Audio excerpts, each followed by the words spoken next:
जब हम यहां आए तो प्रारंभ में जो मंत्र सुने, उनकी ऊर्जा अब भी हम सब महसूस कर रहे हैं।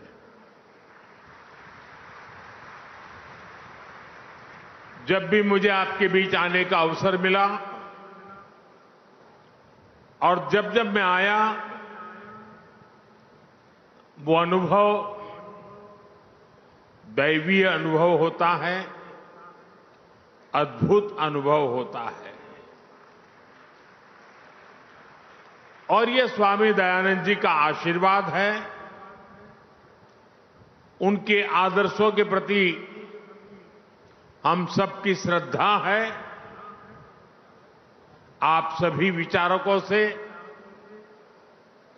दशकों पुरानी मेरी आत्मीयता है कि मुझे बार बार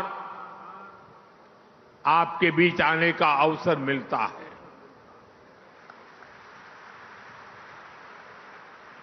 और जब भी मैं आपसे मिलता हूं, आपसे संवाद करता हूं, एक अलग ही ऊर्जा से, एक अलग ही प्रेरणा से भर जाता हूं। और मुझे भी बताया गया कि ऐसे 9 और सभागृह बनाए गए हैं। वहां सभी हमारे आर्य समाज के व्रती वीडियो से इस कार्यक्रम को देख रहे हैं। मैं उनके दर्शन नहीं कर पा रहा हूं, लेकिन मैं उनको भी यहां से प्रणाम करता हूं। साथियों, गत वर्ष गुजरात में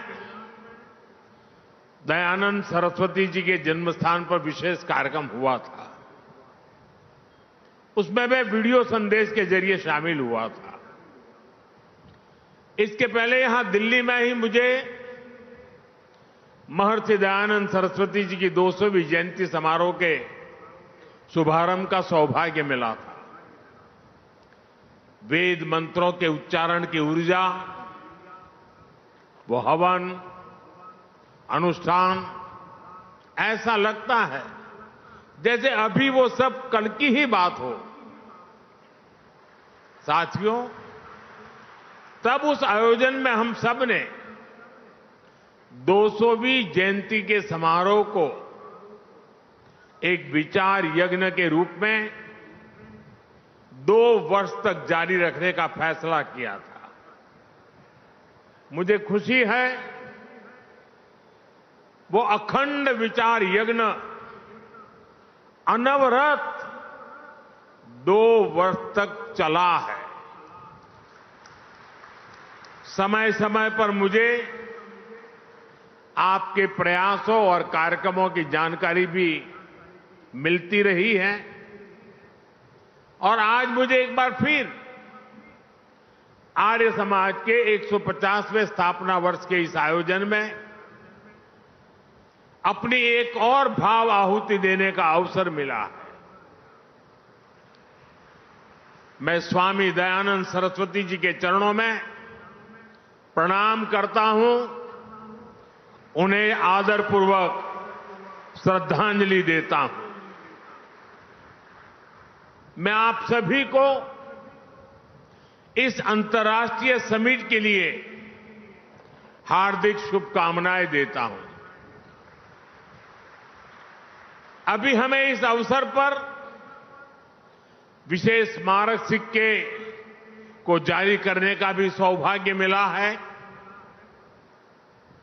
साथियों, आर्य समाज की स्थापना के 150 वर्ष, ये अवसर केवल समाज के एक हिस्से या संप्रदाय से जुड़ा नहीं है। ये अवसर पूरे भारत की वैदिक पहचान से जुड़ा है। ये अवसर भारत के उस विचार से जुड़ा है जो गंगा के प्रवाह की तरह खुद को परिष्कृत करने की, सेल्फ प्योरिफिकेशन की ताकत रखता है। ये अवसर उस महान परंपरा से जुड़ा है जिसने समाज सुधार की महान परंपरा को निरंतर आगे बढ़ाया, जिसने आजादी की लड़ाई में कितने ही सेनानियों को वैचारिक ऊर्जा दी। लाला लाजपत राय, हुतात्मा रामप्रसाद बिस्मिल, ऐसे कितने ही क्रांतिकारियों ने आर्य समाज से प्रेरणा लेकर आजादी की लड़ाई में अपना सर्वस्व समर्पित किया था।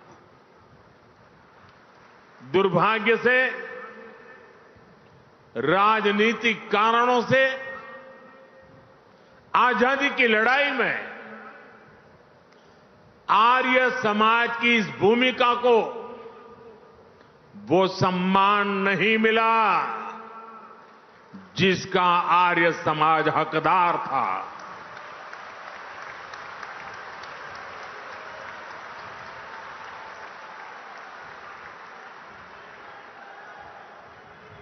साथियों, आर्य समाज अपनी स्थापना से लेकर आज तक प्रबल राष्ट्रभक्तों की संस्था रही है।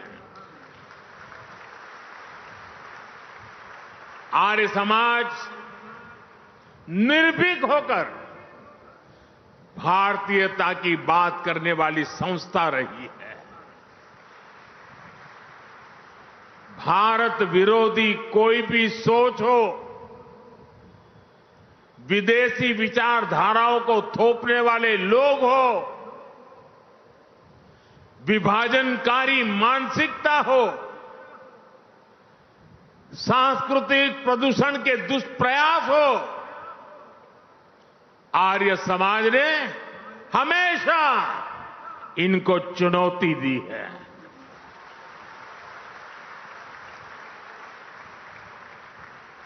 मुझे संतोष है कि आज जब आर्य समाज और उसकी स्थापना के 150 वर्ष हो रहे हैं, तो समाज और देश दयानंद सरस्वती जी के महान विचारों को इस विराट स्वरूप में नमन कर रहा है। साथियों, स्वामी श्रद्धानंद जैसे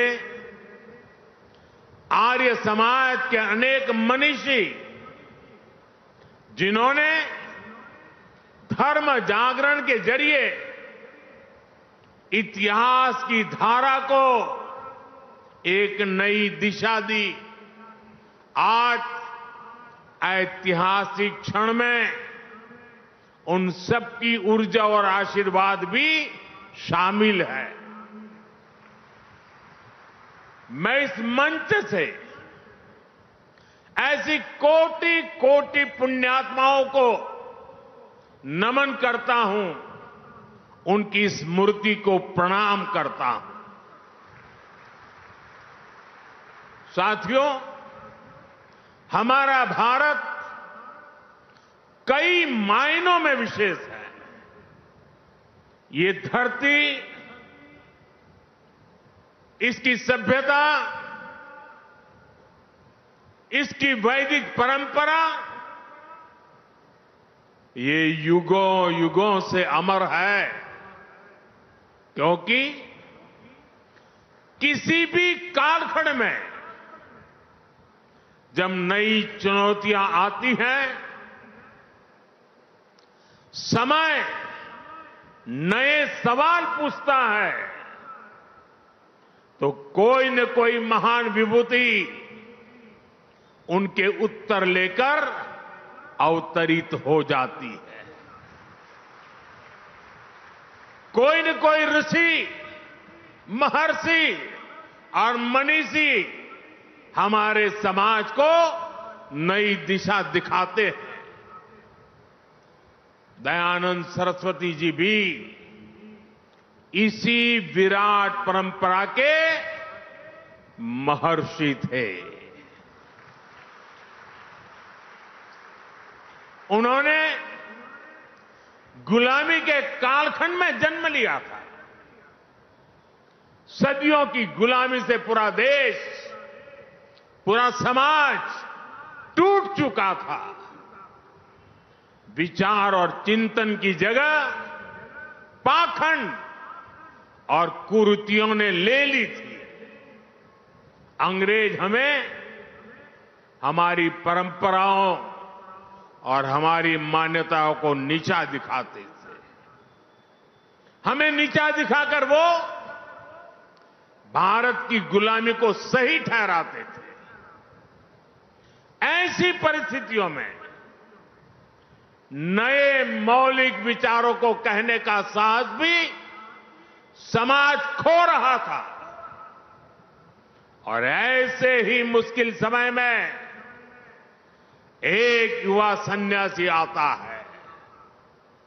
वो हिमालय के निर्जन और कठिन स्थानों में साधना करता है, खुद को तपस्या की कसौटी पर तपाता है और वापस आकर वो हीन भावना में फंसे भारतीय समाज को झकझोरता है।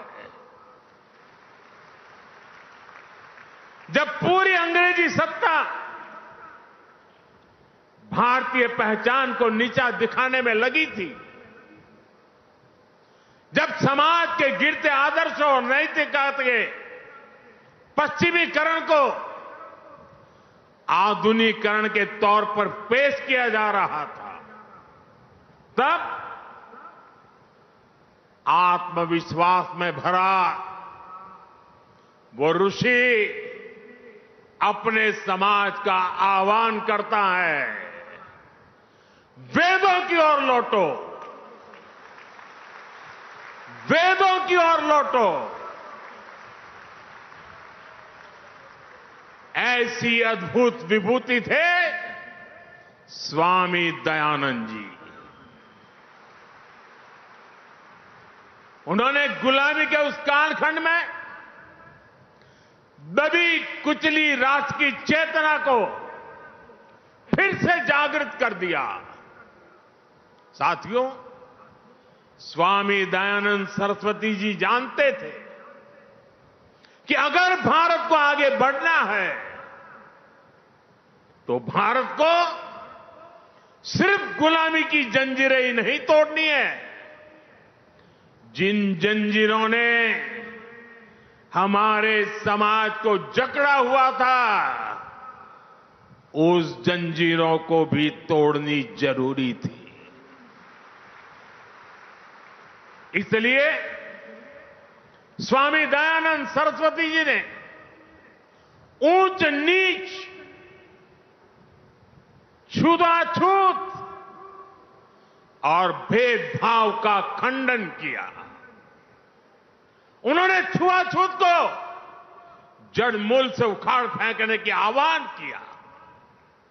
उन्होंने अशिक्षा के खिलाफ अभियान छेड़ा। उन्होंने हमारे वेदों और शास्त्रों की गलत व्याख्या और मिलावट करने वालों को ललकारा। उन्होंने विदेशी नैरेटिव्स को भी चुनौती दी और शास्त्रार्थ की पुरानी परंपरा से सत्य को सिद्ध किया। साथियों, स्वामी दयानंद जी युगदृष्टा महापुरुष थे। वो जानते थे चाहे व्यक्ति निर्माण हो या समाज निर्माण, उसके नेतृत्व में नारी शक्ति की बहुत बड़ी भूमिका होती है। इसलिए उन्होंने महिलाओं को घर की चौखट तक सीमित समझने वाली सोच को ही चुनौती दी।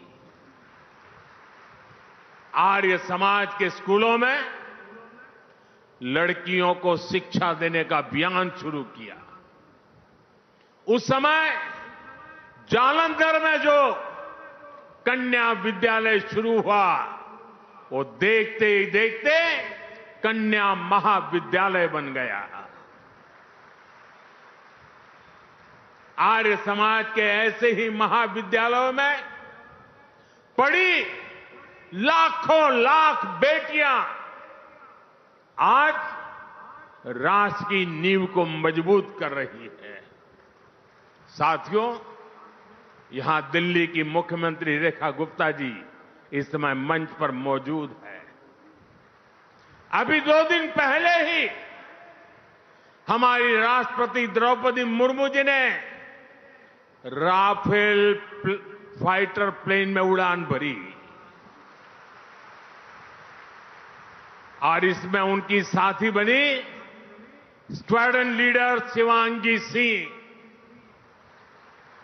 आज हमारी बेटियां फाइटर जेट उड़ा रही हैं और ड्रोन दीदी बनकर आधुनिक कृषि को भी बढ़ावा दे रही है।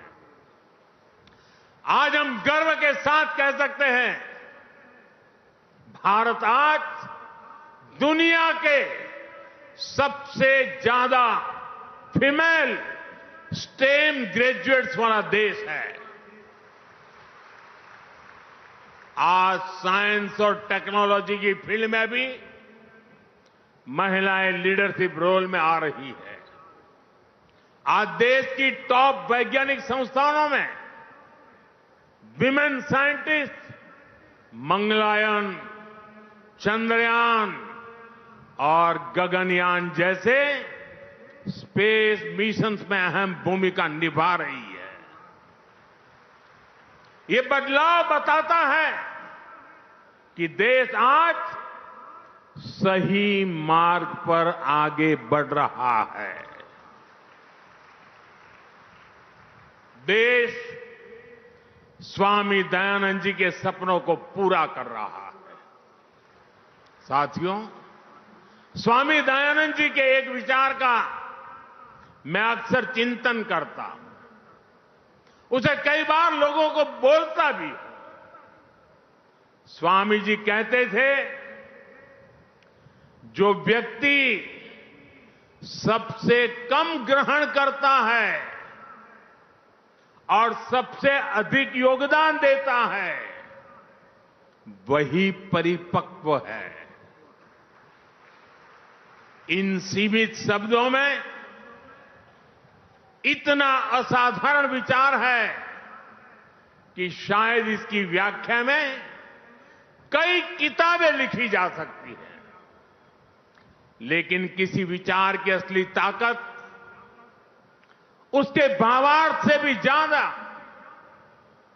इससे तय होती है वो विचार कितने समय तक जीवित रहता है, वो विचार कितनी जिंदगियों का परिवर्तन करता है।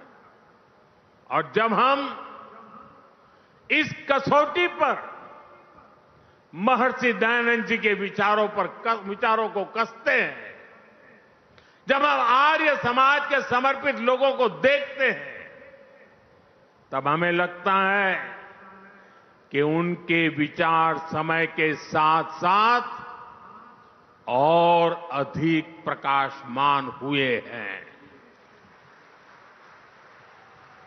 भाइयों और बहनों, स्वामी दयानंद सरस्वती जी ने अपने जीवन में परोपकारिणी सभा की स्थापना की थी। स्वामी जी के लगाए बीज ने विशाल वृक्ष की तरह कितनी ही शाखाओं को विस्तार दिया है। गुरुकुल कांगड़ी, गुरुकुल कुरुक्षेत्र, डीएवी संस्थान एवं अन्य शैक्षणिक संस्थान, ये सभी अपने अपने क्षेत्रों में लगातार काम कर रहे हैं। जब जब देश पर संकट आया है, आर्य समाज के लोगों ने अपना सब कुछ देशवासियों के लिए समर्पित किया है। भारत विभाजन की विभीषिका में सब कुछ गंवाकर भारत आने वाले शरणार्थियों की सहायता, पुनर्वास और शिक्षा, इसमें आर्य समाज ने कितनी बड़ी भूमिका निभाई, ये इतिहास में दर्ज है। आज भी प्राकृतिक आपदाओं के समय पीड़ितों की सेवा में आर्य समाज हमेशा आगे रहता है। भाइयों और बहनों, आर्य समाज के जिन कार्यों का ऋण देश पर है, उनमें एक अहम कार्य देश की गुरुकुल परंपरा को जीवित रखना भी है। एक समय गुरुकुलों की ताकत से ही भारत ज्ञान विज्ञान के शिखर पर था। गुलामी के दौर में इस व्यवस्था पर जानबूझकर प्रहार किए गए। इससे हमारा ज्ञान नष्ट हुआ, हमारे संस्कार नष्ट हुए, नई पीढ़ी कमजोर हुई। आर्य समाज ने आगे आकर ध्वस्त होती गुरुकुल परंपरा को बचाया। यही नहीं, समय के मुताबिक आर्य समाज के गुरुकुलों ने खुद को परिष्कृत भी किया, उसमें आधुनिक शिक्षा का समावेश भी किया। आज जब देश राष्ट्रीय शिक्षा नीति के जरिए एक बार फिर शिक्षा को मूल्य और चरित्र निर्माण से जोड़ रहा है, तो मैं भारत की इस पवित्र ज्ञान परंपरा की रक्षा के लिए आर्य समाज का आभार भी करता हूं। साथियों, हमारे वेदों का वाक्य है कृण्वन्तो विश्वमार्यम, अर्थात हम पूरे विश्व को श्रेष्ठ बनाएं, उसे श्रेष्ठ विचारों की ओर लेकर के जाएं। स्वामी दयानंद जी ने इसी वेद वाक्य को आर्य समाज का ध्येय वाक्य बनाया। आज यही वेद वाक्य भारत की विकास यात्रा का मूल मंत्र भी है। भारत के विकास से विश्व का कल्याण, भारत की समृद्धि से मानवता की सेवा, देश इसी विजन पर आगे बढ़ रहा है। आज भारत सस्टेनेबल डेवलपमेंट की दिशा में एक प्रमुख ग्लोबल वॉइस बन चुका है। जिस तरह स्वामी जी ने वेदों की ओर लौटने का आह्वान किया था, उसी तरह आज भारत वैदिक जीवन पद्धति और आदर्शों की ओर लौटने की बात ग्लोबल स्टेज पर कर रहा है। इसके लिए हमने मिशन लाइफ लॉन्च किया है। पूरे विश्व से इसे सपोर्ट मिल रहा है। One sun, one world, one grid vision के जरिए हम क्लीन एनर्जी को भी एक ग्लोबल मूवमेंट में बदल रहे हैं। हमारा योग भी आज अंतर्राष्ट्रीय योग दिवस के जरिए दुनिया के 190 से ज्यादा देशों में पहुंच चुका है। जीवन में योग को अंगीकार करने की, योगमय जीवन जीने की ये पहल पर्यावरण से जुड़े लाइफ जैसे मिशन, ये वैश्विक अभियान पूरी दुनिया आज जिनमें रुचि दिखा रही है, आर्य समाज के लोगों के लिए तो ये उनके जीवन और अनुशासन का हिस्सा है। सादा जीवन और सेवा की भावना, भारतीय वेशभूषा और परिधानों का प्राथमिकता, पर्यावरण की चिंता, भारतीयता का प्रचार प्रसार, आर्य समाज के लोग आजीवन इसमें लगे रहते हैं।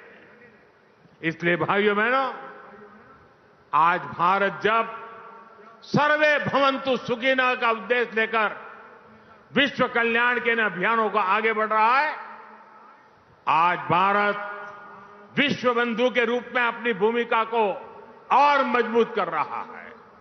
तो आर्य समाज का हर सदस्य इसे सहज ही अपना उद्देश्य मानकर काम कर रहा है। मैं आप सभी की इसके लिए सराहना करता हूं, प्रशंसा करता हूं। साथियों, स्वामी दयानंद सरस्वती जी ने जो मशाल जलाई, पिछले 150 वर्षों से आर्य समाज के रूप में समाज का पथ प्रदर्शन कर रही है। मैं मानता हूं स्वामी जी हम सभी में एक उत्तरदायित्व बोझ जगा कर गए हैं। ये उत्तरदायित्व है नए विचारों को आगे बढ़ाने का। ये उत्तरदायित्व होता है, चलता है, ऐसी रूढ़ियों को तोड़कर नए सुधारों का। आप सभी का मुझ पर इतना स्नेह रहा है, इसलिए मैं आज आपसे कुछ मांगने के लिए भी आया हूं, कुछ आग्रह भी करने आया हूं। मांग सकता हूं ना? मांग सकता हूं ना? मुझे पूरा विश्वास है आप देखे रहेंगे। राष्ट्र निर्माण के महायज्ञ में आप इतना कुछ पहले से कर रहे हैं। मैं देश की कुछ वर्तमान प्राथमिकताएं भी आपके सामने दोहराना चाहता हूं। जैसे स्वदेशी आंदोलन, आर्य समाज इनसे ऐतिहासिक रूप से जुड़ा रहा है। आज जब देश ने फिर से स्वदेशी की जिम्मेदारी उठाई है, देश वोकल फॉर लोकल हुआ है, तो आपकी भूमिका इसमें और अहम हो जाती है। साथियों, आपको ध्यान होगा, अभी कुछ समय पहले देश ने ज्ञान भारतम मिशन भी शुरू किया है। इसका उद्देश्य है भारत की प्राचीन मैन्युस्क्रिप्ट को डिजिटाइज और प्रिजर्व करना। अथाह ज्ञान की हमारी ये धरोहरें, ये तभी संरक्षित होगी जब हमारी नई पीढ़ी इनसे जुड़े, इनकी अहमियत को समझे। इसलिए मैं आर्य समाज से आह्वान करूंगा, आपने 150 साल से भारत के पवित्र प्राचीन ग्रंथों को खोजने और संरक्षित करने का काम किया है। हमारे ग्रंथों को मौलिक रूप में बचाने का काम कई पीढ़ियों से आर्य समाज के लोग करते आ रहे हैं। ज्ञान भारतम मिशन अब इसी प्रयास को राष्ट्रीय स्तर पर लेकर जाएगा। आप इसे अपना ही अभियान मानकर इसमें सहयोग करें और अपने गुरुकुलों के जरिए, अपने संस्थानों के जरिए युवाओं को मैन्युस्क्रिप्ट के अध्ययन और शोध से भी जोड़े। साथियों, महर्षि दयानंद जी की 200वीं जयंती के अवसर पर मैंने यज्ञ में प्रयोग होने वाले अनाजों की चर्चा की थी। हम सब जानते हैं यज्ञ में श्री अन्न की कितनी अहमियत होती है। जो अनाज यज्ञ में इस्तेमाल होते हैं उन्हें विशेष रूप से पवित्र माना जाता है। इन अन्नों के साथ मोटे अनाज यानी श्री अन्न की भारतीय परंपरा को भी हमें आगे बढ़ाना है। यज्ञ में प्रयोग होने वाले अन्न की एक खूबी ये भी होती है कि उनकी पैदावार प्राकृतिक रूप से होनी चाहिए। प्राकृतिक खेती, नेचुरल फार्मिंग अभी आचार्य जी बड़े विस्तार से उसका वर्णन कर रहे थे। ये नेचुरल फार्मिंग भारतीय अर्थव्यवस्था की बहुत बड़ी आधार हुआ करती थी। आज एक बार फिर दुनिया उसके महत्व को समझने लगी है। मेरा आग्रह है, आर्य समाज नेचुरल फार्मिंग के आर्थिक और आध्यात्मिक पहलू के प्रति भी लोगों को जागरूक करे। साथियों, एक और विषय है, जल संरक्षण का भी है। आज देश गांव-गांव साफ पानी पहुंचाने के लिए जल जीवन मिशन पर काम कर रहा है। जल जीवन मिशन अपने आप में दुनिया का सबसे बड़ा अनूठा अभियान है, लेकिन हमें ध्यान रखना है, पानी पहुंचाने के संसाधन तभी काम करेंगे जब आने वाली पीढ़ियों के लिए पर्याप्त पानी बचेगा। इसके लिए हम ड्रिप इरिगेशन से खेती को बढ़ावा दे रहे हैं। देश में 60,000 से ज्यादा अमृत सरोवर बनाने का भी काम हुआ है। हमें चाहिए सरकार के इन प्रयासों के साथ साथ समाज खुद भी आगे आए। हमारे यहां गांव-गांव तालाब, सरोवर, कुआं और वापी होते थे। बदलते हालातों में उनकी उपेक्षा होती गई और वो सूखते चले गए। हमें लोगों को अपने इन प्राकृतिक संसाधनों को बचाने के लिए निरंतर जागृत करना है। कैच द रेन जो सरकार का अभियान है, रिचार्जिंग वेल बनाने का जो अभियान है, वर्षा का पानी का उपयोग रिचार्जिंग के लिए करना, ये समय की मांग है। साथियों, बीते काफी समय से देश में एक पेड़ मां के नाम अभियान भी खूब सफल हुआ है। ये अभियान केवल कुछ दिनों या वर्षों का नहीं है, वृक्षारोपण सतत चलने वाला अभियान है। आर्य समाज के लोग इस अभियान से भी ज्यादा लोगों को जोड़ सकते हैं।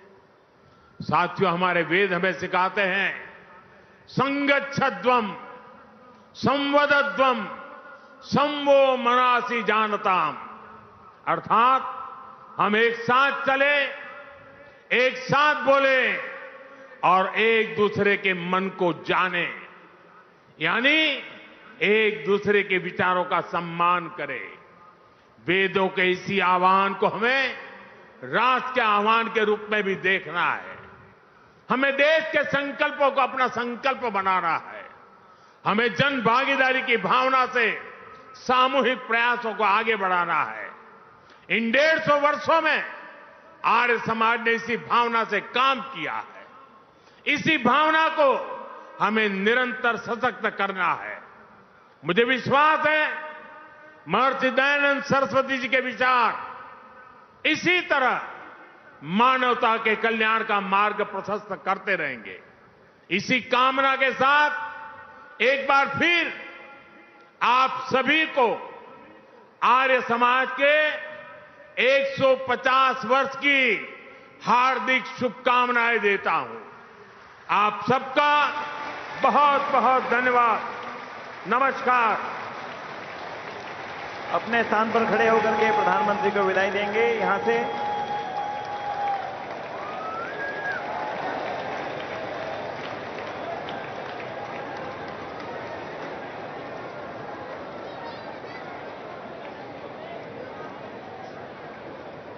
बहुत बहुत आभार माननीय प्रधानमंत्री जी का। बहुत बहुत धन्यवाद। जोरदार तालियां बोले भारत माता की, भारत माता की, भारत माता की। वंदे मातरम।